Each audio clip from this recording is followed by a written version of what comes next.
الحمد لله الحمد لله نحمده ونستعينه ونستغفره ونؤمن به ونتوكل عليه ونعوذ بالله من شرور أنفسنا ومن سيئات أعمالنا من يهده الله فلا مضل له ومن يضلل فلا هادي له ونشهد أن لا إله إلا الله وحده لا شريك له ونشهد أن سيدنا ومولانا محمدا عبده ورسوله أما بعد فأعوذ بالله من الشيطان الرجيم بسم الله الرحمن الرحيم شهر رمضان الذي أنزل فيه القرآن هدى للناس وبينات من الهدى والفرقان وقال الله تعالى في مقام آخر ما آتاكم الرسول فخذوه وما نهاكم عنه فانتهوا اللهم صل على محمد وعلى آل محمد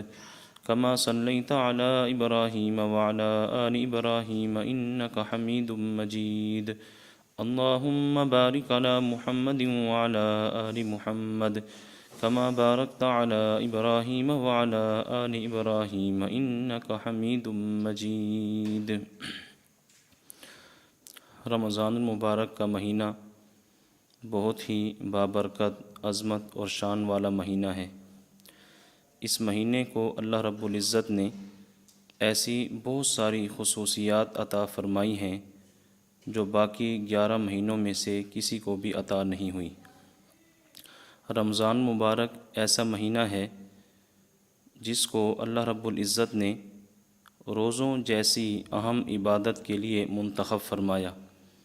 رمضان مبارک کا مہینہ ایسا مہینہ ہے جس کو اللہ رب العزت نے قرآن کریم جیسی عظیم الشان کتاب نازل کرنے کے لیے منتخب فرمایا۔ رمضان مبارک کا مہینہ ایسا مہینہ ہے کہ جس میں نفلی عبادت کا ثواب فرض کے برابر اور ایک فرض کا ثواب 70 فرائض کے برابر کر دیا جاتا ہے۔ رمضان مبارک کا مہینہ ایسا مہینہ ہے کہ جس میں جنت کے تمام دروازوں کو کھول دیا جاتا ہے اور جہنم کے تمام دروازوں کو بند کر دیا جاتا ہے۔ رمضان مبارک کا مہینہ ایسا مہینہ ہے جس کو 3 حصوں میں تقسیم کیا گیا ہے۔ اولہ رحمت و اوسطہ مغفرت و آخرہ عتق من النار۔ رمضان کے پہلے 10 دن یہ اللہ رب العزت کی خاص رحمت کے ہیں۔ رمضان کے درمیان والے 10 دن یہ اللہ رب العزت کی طرف سے خاص مغفرت اور بخشش کے ہیں، اور رمضان مبارک کا آخری عشرہ، آخری 10 دن یہ جہنم سے آزادی کے ہیں۔ اسی طرح رمضان مبارک کا مہینہ ایسا مہینہ ہے کہ جس میں سرکش شیاطین کو قید کر دیا جاتا ہے تاکہ وہ روزے داروں کے روزے کو خراب نہ کر سکیں۔ رمضان مبارک ایسا مہینہ ہے جس میں اللہ رب العزت نے ایک بہت ہی عظیم الشان رات جس کو لیلۃ القدر کہا جاتا ہے اس کو رکھا ہے۔ اسی طرح رمضان مبارک کا مہینہ ایک ایسا مہینہ ہے کہ جس میں روزانہ افطار کے وقت 10 لاکھ ایسے آدمیوں کو جہنم سے رہائی ملتی ہے جو اپنے گناہوں کی وجہ سے جہنم کے مستحق ہو چکے ہوتے ہیں۔ پھر پورے رمضان میں جتنے لوگوں کو جہنم سے رہا کیا جاتا ہے، آخری رات کو اتنے ہی لوگوں کو پھر دوبارہ جہنم سے رہا کیا جاتا ہے۔ تو اللہ رب العزت نے اس مہینے کو ایسی بہت ساری خصوصیات عطا فرمائی ہیں جو باقی 11 مہینوں میں سے کسی مہینے کو بھی عطا نہیں ہوئی۔ باقی اس مہینے کے اندر ہم نے کرنا کیا ہے؟ 2 چیزیں تو اس میں بہت ضروری ہیں۔ نمبر 1 دن کا روزہ، اور نمبر 2 رات کی 20 رکعت تراویح۔ دن کا روزہ یہ فرض ہے اور رات کی 20 رکعت تراویح یہ سنت مؤکدہ ہے۔ یہ تو ہم نے ہر حال میں کرنی ہی ہیں۔ اس کے علاوہ رمضان مبارک میں کون سے کام کرنے ہیں، کون سے اعمال کرنے ہیں؟ حدیث مبارک میں 4 کام ایسے بتلائے گئے ہیں جن کی رمضان مبارک میں ان اعمال کے ساتھ ساتھ بہت زیادہ کثرت کرنی ہے۔ نمبر 1 فرمایا کلمہ طیبہ کی کثرت، نمبر 2 استغفار کی کثرت، نمبر 3 جنت کی طلب، اور نمبر 4 جہنم سے پناہ۔ یہ 4 کام ایسے ہیں جو بطور خاص اس مہینے کے اندر کرنے ہیں۔ ان میں سب سے جو پہلا عمل ہے وہ ہے کلمہ طیبہ کی کثرت۔ کلمہ طیبہ لا الہ الا اللہ، اس کا ورد کیا جائے، اس سے اللہ رب العزت کو یاد کیا جائے۔ اور احادیث مبارکہ میں کلمہ طیبہ کی بہت زیادہ فضیلتیں وارد ہوئی ہیں۔ ایک حدیث مبارک میں ہے افضل الذکر لا الہ الا اللہ، کہ تمام اذکار میں سب سے افضل اور سب سے اہم ذکر وہ لا الہ الا اللہ ہے۔ تو اللہ تعالیٰ کو یاد کرنے کا سب سے بہترین طریقہ یہ ہے کہ آدمی کثرت سے لا الہ الا اللہ کا ورد کرے۔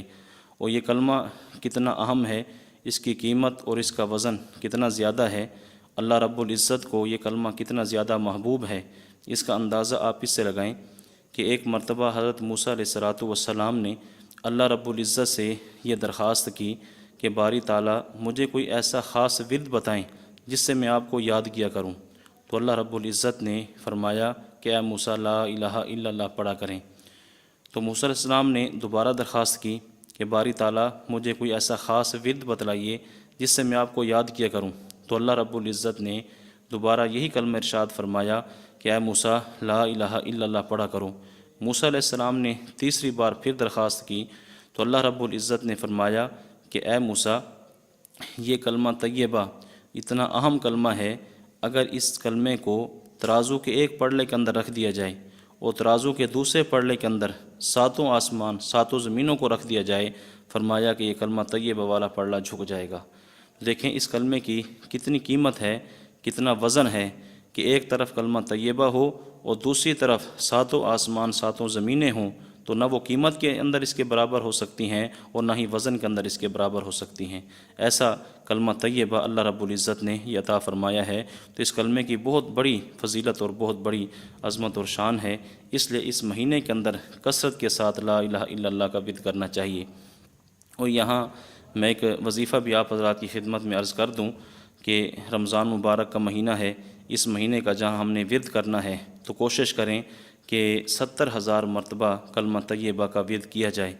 اور 70,000 مرتبہ کلمہ طیبہ پڑھا جاتا ہے، اس کا فائدہ کیا ہے؟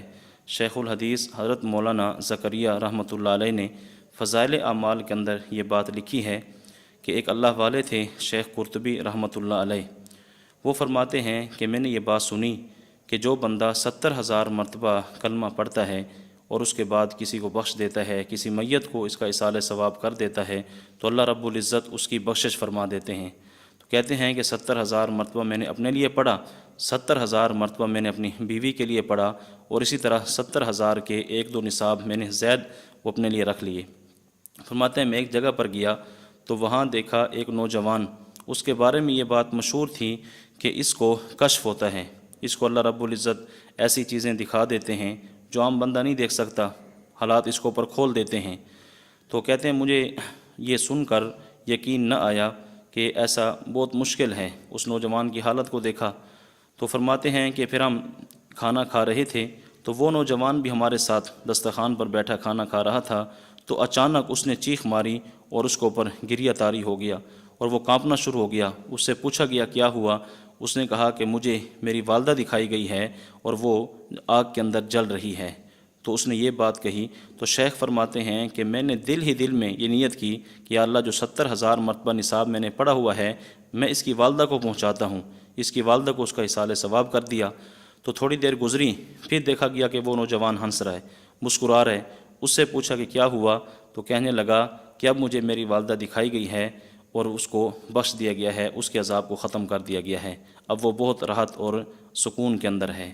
تو شیخ فرماتے ہیں کہ مجھے اس سے 2 باتیں حاصل ہوئیں۔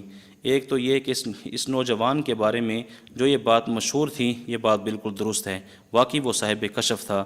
اور دوسری بات مجھے یہ معلوم ہوئی کہ یہ 70,000 والی بات بالکل درست ہے کہ 70,000 سے پہلے جب میں نے اس کی والدہ کو نہیں پہنچایا تھا کلمہ طیبہ تو اس کی والدہ عذاب میں ہے، جیسے میں نے دل ہی دل میں نیت کی، اس کو بتایا بھی نہیں ہے، اللہ تعالیٰ سے یہ درخواست کی کہ یا اللہ 70,000 مرتبہ جو میں نے کلمہ پڑھا اس کی والدہ کو میں پہنچاتا ہوں، تو اللہ رب العزت نے اس کی والدہ کی بخشش کر دی۔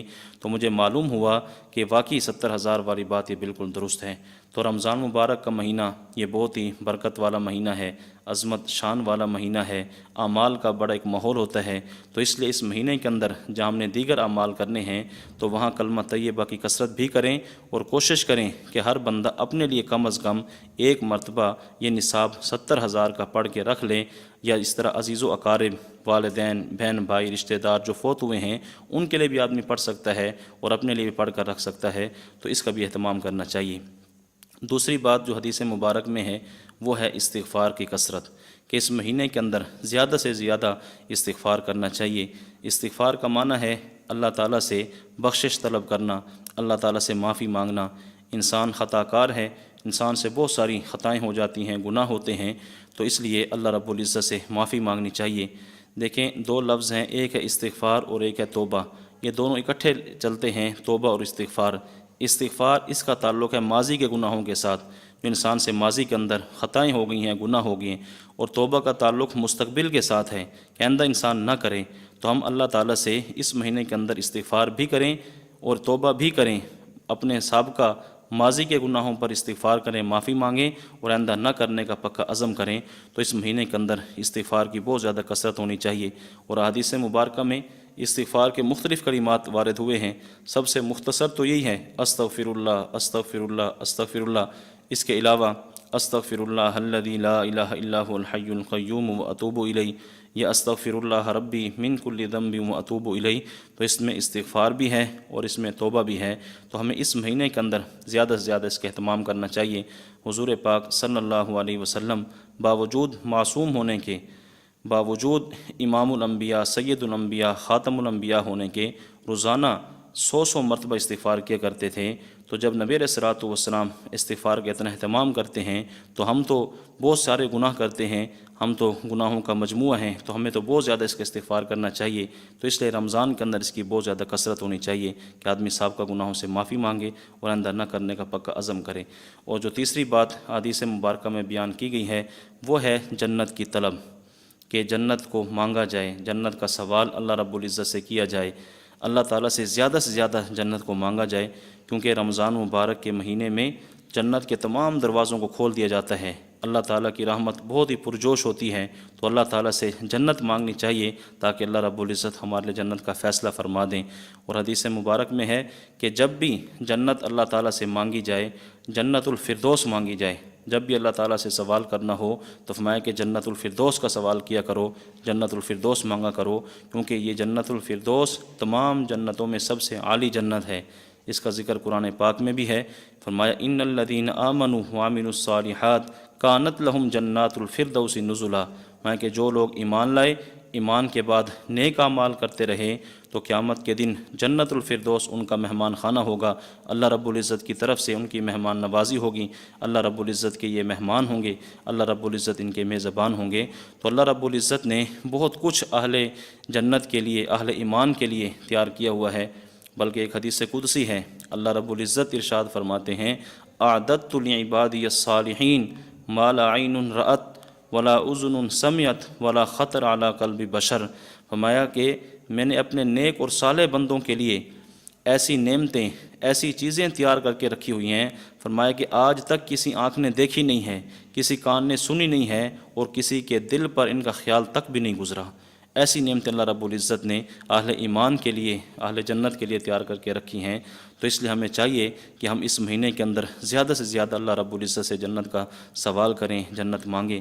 اور چوتھی چیز جس سے حدیث پاک کے اندر جس کا آپ صلی اللہ علیہ وسلم نے حکم دیا، اور چوتھی چیز جو حدیث مبارک کے اندر بیان کی گئی ہے وہ ہے جہنم سے پناہ، کہ جہنم سے زیادہ پناہ مانگی جائے، کیونکہ اس مہینے کے اندر جہنم کے تمام دروازوں کو بند کر دیا جاتا ہے۔ تو اس سے اللہ تعالیٰ سے یہ دعا کی جائے کہ اللہ ہمیشہ کے لیے ہم سے جہنم کے دروازوں کو بند کر دے، کیونکہ جہنم یہ بہت ہی خطرناک، بہت ہی غضبناک، المناک اور ہولناک جگہ ہے۔ قرآن کریم کے اندر ہے وساعت مصیرہ و بئس المصیر، سب سے برا ٹھکانہ یہ جہنم والا ٹھکانہ ہے، تو اس لیے ہمیں اس جہنم سے پناہ مانگنی چاہیے۔